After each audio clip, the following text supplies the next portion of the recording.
in the remote village of Umaquay, nestled deep within the whispering arms of ancient forests and endless fields, there existed an unspoken rule of law older than time, etched into the very rhythm of village life. No one must go near the river at midday, not when the sun blazed mercilessly above, high in the sky. It was said that during this sacred hour, the river, beautiful, mysterious, and dangerous, became the domain of Umaquay, the river goddess. The elders spoke of this with reverence and fear, their wrinkled hands shaking as they recalled legends whispered through generations. And yet, someone was about to break that rule, not out of choice, but out of cruelty. A woman with eyes like sharp stones and a heart harder than any iron, Madame Oyoma, Adah's stepmother, stood at the doorway of her hut, a twisted grin slashing across her face. With deliberate slowness, she handed a clay pot to the young girl standing meekly before her. "Take it and go to the river. Now," she said, her voice as cold as shadow. "I want that water before the sun begins to drop." Adah's lips trembled. She was barely 14 years old, but life had aged her in invisible ways. Her limbs were thin, bones nearly visible beneath the stretch of tired skin. Her cheeks were streaked with dust. Her eyes, once bright like morning dew, were now dulled by hardship and hunger. She hesitated, holding the pot close to her chest. "Bebot, mama. It sits midday." The sun slapped. The sound cracked across the compound like thunder. Her cheek flamed instantly, tears springing to her eyes. "I said go," Oyoma hissed, her voice slicing like a blade. "You return without that water, and you'll sleep outside tonight with the goats." Adah didn't protest again. She couldn't. She had learned long ago that arguing with Madame Oyoma was like trying to hold water in a net. Useless, painful, dangerous. So, she turned, and she walked. The clay pot, rough against her skin, clung to her hip as she made her way down the narrow path that led to the river. Each step was a whisper of pain. Her bare feet brushed against stones, dry thorns, and patches of cracked earth, baked hard by the relentless sun. The sun, oh, the sun. It glared down from above, like a cruel eye, its heat pressing down on her tiny frame with invisible hands. Her skin burned, her throat was dry, sweat pooled at the base of her back, dripping between her shoulder blades. Yet none of this was what scared her most. Her fear came not from the sun, but from the stories.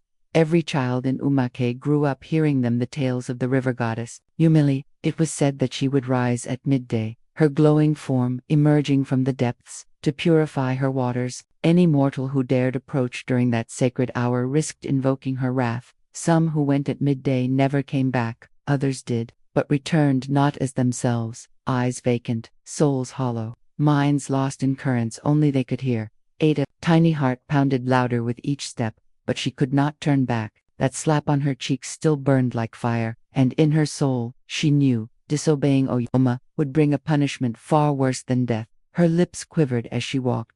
The world around her grew quiet eerily, so even the birds, usually lively, had disappeared. The rustling of leaves ceased. The air felt still, dense. Watching, she reached the riverbank. It shimmered under the sunlight, unnaturally bright, as though the waters were made of melted glass. The gentle current that usually hummed with life now moved with a slow, deliberate grace. Something was different today. Adah hesitated at the edge, the clay pot trembling in her grip. "Please, Umaquay," she whispered, voice cracking like brittle wood. I mean no disrespect. I came because I had to. I didn't want to disturb your peace. Please forgive me." Her voice was barely louder than a sigh, carried away by the wind. She knelt at the edge, her knees pressing into warm stones. With trembling fingers, she dipped the pot into the water. Each droplet that trickled in felt like a drumbeat. Her eyes darted across the surface, waiting, fearing. Would the river rise? Would she see something stir beneath the calm? Nothing. The pot filled. Slowly. No hands burst from the water. No goddess emerged in fury. Just the soft sound of water. A mercy. She exhaled sharply. Still shaking, Adah rose to her feet, balancing the now heavy pot on her hip.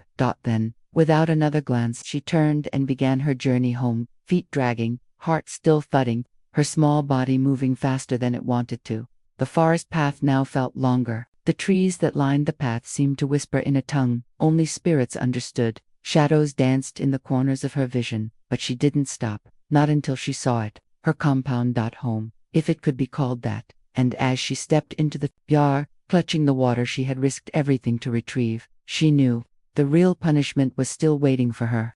Adah stepped over the cracked threshold of the compound, the weight of the clay pot pressing into her sore hip. Her breath was ragged, her back ached. The sun had not only burned her skin, it had drained every drop of strength she had left. But she had made it back alive. She had survived. The scent of dust and goat droppings lingered in the air, and the baked earth beneath her feet radiated heat upward. She shifted the pot carefully, wobbling slightly, trying not to spill any water, and then came the voice, sharp, cold, poisoned with mockery. "What took you so long?" The words stabbed deeper than any insult. Madame Oyoma sat beneath the shade of the kitchen hut, chewing absent-mindedly on a piece of kola nut. Her eyes narrowed and accusing. She didn't even look up properly, as though Adah wasn't worth the effort. Adah said nothing. What could she say? She walked quietly into the kitchen hut, her legs trembling beneath her, and lowered the heavy pot to the ground. Her arms sagged with relief, but the moment she released it, her knees nearly buckled. The skin on her palms was red and sore, blisters forming where the clay had rubbed too long. Her lips were dry, cracked. Her stomach growled so loudly she winced. She hadn't eaten since daybreak, and all she'd had was a small, stale piece of yam from the night before, cold, chewy, and barely enough for a toddler. She closed her eyes for a second, hoping to steal just a breath of peace. But peace never came in this house. "Don't just stand there like a carved statue."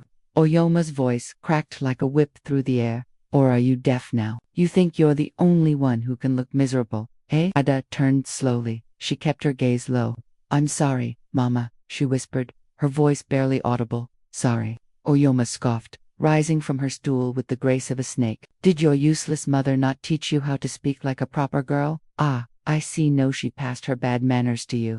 Adah blinked away fresh tears, her heart clenched. Her mother, why must she always insult her? As if reading her thoughts, Oyoma took a step closer, her breath thick with the bitter tang of kola nut. "You think you're unlucky now? Let me show you what real misfortune looks like." She pointed toward the yard, her arms stiff like a ruler. "Go and sweep the compound.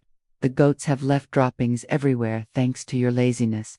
Adah opened her mouth to plead, just to ask for a moment to rest. Her body was screaming. But Mama, slap. The second one came faster and harder than the first. Adah's head jerked to the side, her cheek swelling instantly. "You dare talk back at me? Me, in my own house?" Oyoma's eyes gleamed with fire. "You think because your dead mother birthed you here, you can open your mouth at me?" Adah's vision blurred with tears, but she forced them back down. Crying would only make it worse. She turned quietly, moved to the corner, and picked up the rough broom made from dried palm fronds. Its edges were already splintered, and holding it only added to the pain in her raw palms. Bending low, she began to sweep. Each stroke stirred up dust, which floated into her eyes and nostrils, making her sneeze and cough. Still, she swept. She swept until her fingers throbbed, until the yard was clear of every trace of goat droppings, and Oyoma, she watched her arms folded, lips curled in satisfaction. But she wasn't finished. "Now go and pound yam," she barked. "Make it soft like your foolish brain. If it's hard, you'll eat it alone while I watch." Adah bit her lip so hard it almost bled. She didn't want to cry in front of her. She wouldn't. Instead, she walked to the corner of the yard, where the mortar and pestle sat under the shade of the old mango tree. She peeled the yams, sliced them, cooked them slowly over the fire. Her movements were mechanical, not guided by habit, not strength. When the yams had softened, she lifted the heavy pestle and began to pound. Each pound echoed like thunder, sending sharp jolts through her aching shoulders and spine. She pounded and turned the yam into a soft mound of white paste. Then, with trembling hands, she scooped it carefully onto a wooden tray and presented it before Oyoma. But of course, it still wasn't enough. "This one is soft because the devil is pitying you today," Oyoma sneered, jabbing at the yam with her oily fingers. "Take it to the inner room. When you're done, wash my clothes. I want them white like heaven's gate. You hear me?" Adah gave a small nod. There was no point answering. Words didn't matter here, no. One listened to her voice. There was no peace in this house. There was no love. There was only work, pain. Silence. That night, when all the chores were finally done and darkness blanketed Umaquay, Adah slipped quietly into the small store hut where she slept. The others called it a storeroom, but to her, It was home. There was no mattress. Only a thin, worn raffia mat, a torn wrapper, a cracked window with a small stream of moonlight filtering through. She curled up tightly, hugging her knees to her chest. And for the first time that day, she allowed herself to cry freely. The sobs came silently, no sound, just tears and memories.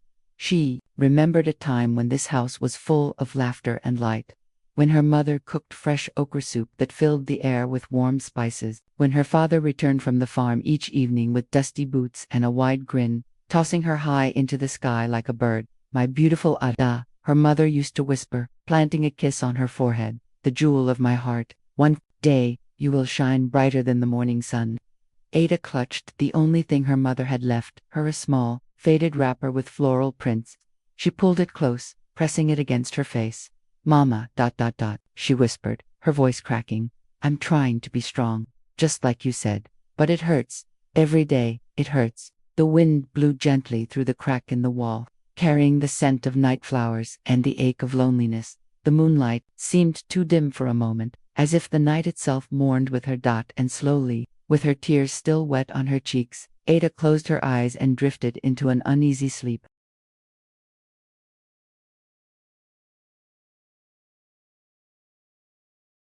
The sun had barely begun to stretch its fingers across the sky when it happened again. A thunderous slap. Adah's eyes flew open, her face stinging, her heart racing. Lazy child, still sleeping like a pig while the world is already awake. The figure towering over her was unmistakable Madame Ojoma, wrapped in stiff faded wrappers, her face twisted with disgust. "Do you think this house is a palace, eh? That sleep will bring you riches. Get up, there's work to do." Adah scrambled upright, her thin limbs wobbling from fatigue. Her ear rang from the force of the slap, and her cheek still throbbed where Oyoma's hand had landed. "I'm sorry, Mama, I didn't mean to." Another slap. This one sent her reeling. "Keep your filthy apologies to yourself," Oyoma spat. "When will you learn? You're not a queen in this house. You're a nobody, a shadow, a burden." Her words were fire, but Adah didn't cry. She had grown used to swallowing her pain, hiding her hurt beneath her skin. Without a word, she stood and walked outside into the early morning light, picked up the broom, and began to sweep the compound. Her hands were still raw from yesterday, each stroke of the broom another sting. Her legs ached, her eyes burned with sleep, but she swept slow and steady, sweeping dust and goat droppings with shaking arms. When the compound was spotless, she moved to the backyard. There, the overgrown garden stared back at her with wild weeds and thorny roots. She knelt down, pulling one weed at a time, the soil scratching her palms, ants biting at her ankles. Her stomach growled again. No one had offered her food. They never did. Still, she worked, and when she returned to the compound, skin slick with sweat, arms sore and knees bruised, Oyoma was waiting. She stood at the doorway like a storm in human form, her lips curled. "Ah, my little slave returns. Did the ants keep you company in the garden?" She mocked. Then she pointed at a small bowl near the hearth. "Go and heat that leftover yam. It's your breakfast. Not that you deserve it." Adah looked at the bowl. It held only a dry, shriveled piece of yam that wouldn't satisfy a child, let alone a girl who had worked all morning. But she said nothing. She didn't even heat it. She ate it cold, chewing slowly while staring at the dust beneath her feet. And so the day went on, chores upon chores, commands upon insults. But it didn't end there. Later that same day, as the sun climbed high into the sky, blazing and proud, Oyoma's cruel voice called out again. "Take that pot," she ordered. "Go to the river. Now." Adah froze. Her heart stopped. Not again. Not at this hour. She turned slowly. "Mama, please. The sun is high. The elders say." "Did I ask for your foolish opinion?" Oyoma snapped. "You think the river will swallow you because you're special. You think you matter. Go." This was now the 4th time in 2 weeks Oyoma had sent her to the river at the forbidden hour. The villagers had seen it. They whispered about it in hushed tones, their eyes full of fear and pity. But none dared intervene. None challenged Oyoma. Her tongue was sharp, her influence powerful. And so, once again, Adah walked the same path, pot in hand, fear in her heart. But today was different. The weight of suffering pressed harder on her chest. Her steps were slow, her feet dragging. The wind was silent again. The trees swayed as if trying to warn her. When she reached the riverbank, she sank to her knees. She didn't move. She didn't touch the pot. She just sat there and wept. "Why me?" she cried. "Why did you take my mother and leave me to suffer like this? What did I do wrong?" Her sobs were raw, loud. The pain had cracked her open. "Dear river goddess," she whispered through trembling lips, "if you're here, please hear me. I am so tired." And then she heard it. Her name. Adah. A soft voice, like wind brushing over water. She froze. Terror gripped her heart. Her eyes widened. Slowly, she lifted her tear-soaked face and looked toward the river. And there, rising gently from the water, was a figure. Not a monster, not a goddess of wrath, but a girl, about Adah's age. Her long dark hair floated around her, like seaweed. Her skin glowed softly, and her eyes sparkled like sunlight on ripples. She had the lower body of a fish, shimmering silver scales that flicked and glistened with magic. Adah gasped. "A mermaid." The girl smiled gently.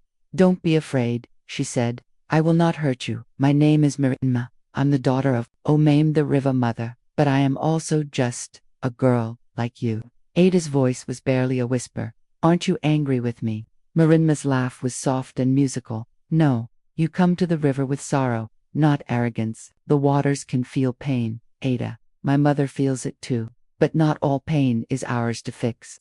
She leaned closer, her face glowing with kindness. "Still, I want to be your friend." Adah stared, speechless. A river spirit, a goddess's daughter, and yet she felt no fear, only warmth. Mirinma continued. "But it must be our secret. The world would not understand. So whenever you come here, sing this song." She closed her eyes and hummed a haunting, beautiful melody like the lullaby of waves beneath a starry sky. Adah listened closely. "Sing it when you are sad, or when you want to see me, and I will come." Tears returned to Adah's eyes, but they weren't tears of sorrow. "Thank you," she whispered. "Thank you, Mirinma smiled one last time and flicked her glowing tail, sending sparkles across the water. "I'll be waiting." And with that, she disappeared beneath the surface, her laughter dancing on the ripples. Adah sat there for a long while, staring at the river. For the first time, it didn't frighten her. The water shimmered like a friend. She dipped her pot, filled it, and walked home humming the melody Mirinma had taught her. For the first time in a long time, her steps felt light. From that day forward, everything changed for Adah. Not in her house, not with her cruel stepmother, who still shouted insults like thunder and struck her without remorse, but in her heart, something had shifted. Every time Oyoma barked at her to fetch water at the forbidden hour, Adah no longer trembled the same way. Fear still lingered, but alongside it now walked hope. For each journey to the river was no longer just a task, it was a chance to see her friend. Every time she approached the riverbank, she would kneel beside the waters, place the clay pot gently to the side, and hum the soft melody Mirinma had taught her. And every single time, the river would shimmer with golden light, and from beneath its rippling surface, Mirinma would rise. Sometimes they would sit in silence, sometimes they would talk, sometimes they would laugh so much Adah forgot how heavy her life was. Mirinma would tell her stories of fish that glowed in the dark, of river spirits that danced under full moons, of turtles that gave wise advice, and of crab families who played hide-and-seek in underwater forests. Adah, in return, would share stories of her own simple tales about her mother, the mango tree, how her father once carved a flute from driftwood just for her, when she was with Mirinma. Adah wasn't a poor girl in tattered wrappers. She wasn't the house slave of a bitter woman. She was just a girl, a friend, someone seen, someone loved. But life outside the river, still harsh, still cruel. Oyoma noticed something different in Adah's eyes. The girl no longer returned from the river looking broken. This confused and irritated her. "Maybe you found a lover in that cursed river," she sneered one afternoon, narrowing her eyes. Adah said nothing. She didn't need to explain. Her secret wasn't for Oyoma. It was hers, alone.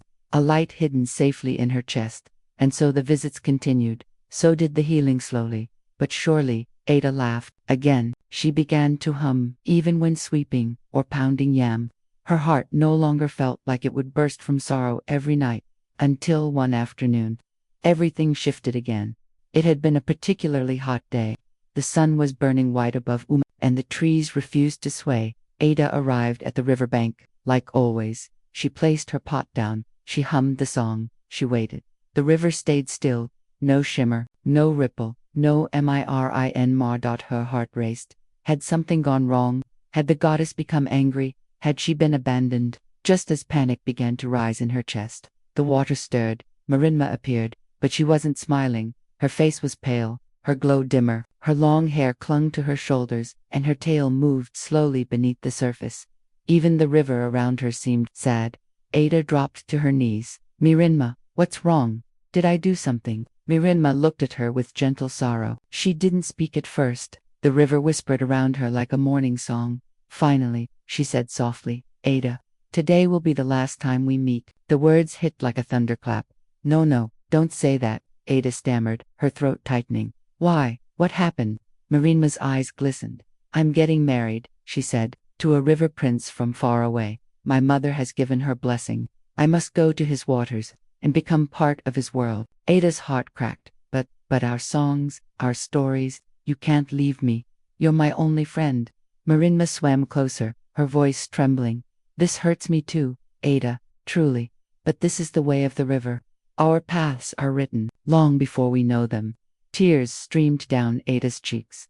Why does everything I love always get taken away? Mirinma reached out, brushing Adah's hand. Her touch was cool, soothing. I cannot stay, but I want to leave you something, a gift, a piece of me. Adah closed her eyes as instructed. Her hands stretched forward. A warm golden light passed into her palms, gentle, yet powerful. It surged softly through her body like water finding its path. Open your eyes, Mirinma said. When Adah did, her friend smiled, sad but proud. You now carry the gift of healing. You will be able to comfort those in pain. You will mend wounds not just of flesh, but of the heart. Adah's voice shook. Will I ever see you again? Mirinma slowly shook her head. Not in this life, but I will always be with in every ripple of the river, in every song you sing. She paused. You, Adah, gave me friendship when I was only a legend in someone's tale. You made me feel real. And with that, she flicked her tail one final time, sending gentle ripples across the river. Her figure faded slowly, the water swallowing her like a memory. Adah sat there long after the river stilled. She cried, but this time, her tears were not only grief, they were also gratitude. A new light had been placed within her, and she would carry it well. 3 days passed. Adah's eyes still wandered toward the river. Every time she passed near it, she hummed the song sometimes, just to feel close to her friend again. But Mirinma did not return. Her absence was heavy like the silence after a lullaby, but the warmth of her gift lingered in Adah's heart, glowing like a quiet fire. Then one day, in the village market, everything changed. The place was buzzing with its usual life. Traders yelling over baskets of yams and spices, women gossiping under their canopies, and children chasing each other around carts. Suddenly, a scream pierced through the crowd. Somebody help me. My child, he's not breathing. Heads turned, gasps filled the air. A woman had collapsed beside a rickety stall, cradling a small boy. His body was limp, his lips a frightening shade of blue. Help me, please, anyone. People gathered, but no one knew what to do. The village healer had traveled to the neighboring town just the day before. Then Adah moved, as if guided by something deeper than thought. She dropped her basket and ran to the woman's side. Give him to me, she said gently. The woman, wild with fear, obeyed. Adah placed her trembling hand on the boy's chest. The entire market held its breath. Closing her eyes, she began to hum the same melody Mirinma had once sung to her beneath the mango trees and the rushing waters. A soft light stirred, then suddenly the boy jerked. He coughed once, then again, his chest lifted. He's breathing. The woman gasped. My baby, he's alive. Cheers erupted. She healed him. It was Adah from Oyoma's compound. Did you see her hands? Did you hear that song? But Adah didn't linger. She only gave the mother a quiet smile, picked up her basket, and walked away. But word spread like wildfire in dry season. Within 2 days, another incident occurred. A young boy had fallen from a mango tree, his leg twisted, swelling rapidly. Again, the villagers gathered, and again, Adah stepped forward. No fear, no hesitation. She placed her hand on the boy's leg and whispered something no one could hear. And before their eyes, the swelling shrank. The leg straightened. The boy stopped crying. That night, old women spoke her name like a blessing. Young girls imitated her song. Children ran around pretending to be Adah the Healer. She had become more than a poor girl. She had become hope, yet through it all, Adah remained the same, humble, quiet, still sweeping the compound, still obeying. Even though her stepmother had become noticeably more cautious, she no longer raised her hand to strike. The villagers now watched. They respected Adah. Some even whispered warnings in Oyoma's presence. You'll regret mistreating that girl. And then, one cool evening, something no one expected happened. At the edge of the village path, a tired figure appeared. Dust-covered. Bent under the weight of a traveler's sack. But Adah recognized him before he spoke a word. Papa. She dropped everything and ran. The man dropped his bundle and caught her in trembling arms. His beard was scruffy, his face older, but his eyes, those were still her father's eyes. Amadi had returned. The joy in Idah's heart was so great it threatened to burst. She clung to him. He held her tight, but when he finally pulled back, something was wrong. He didn't speak. He opened his mouth, but no sound came, only silence. Adah tried to ask what had happened. He only shook his head and pointed. Her father, once a man of booming laughter and commanding voice, had returned mute. Still, he smiled at her, and she smiled back. That same night Oyoma returned from the farm and froze at the sight of him. But she quickly recovered, feigning surprise. Ah, husband, you're back. After all these years, she put on the smile of a snake. She tried to act warm, but Adah saw through it. So did the villagers who began to gather. They noticed how Amadi no longer lived in the big hut with Oyoma. He stayed with Adah, ate the food she made, watched her with eyes full of pride. Adah tried to heal him. She placed her hands on his throat. She hummed Mirinma's melody. She whispered please to Omayam, but nothing worked. His voice remained lost. Why won't it work? She whispered, her heart heavy. But in time, she stopped asking. Maybe some wounds are not mine to fix. Still, Amadi was not broken. With calm resolve, he reclaimed his farmlands from Oyoma. He walked the fields again, guiding workers with signs and gestures, and under his hands, the crops flourished once more. He had lost his voice but not his strength. One evening, Oyoma approached Adah with a rare softness in her voice. I have wronged you, she said.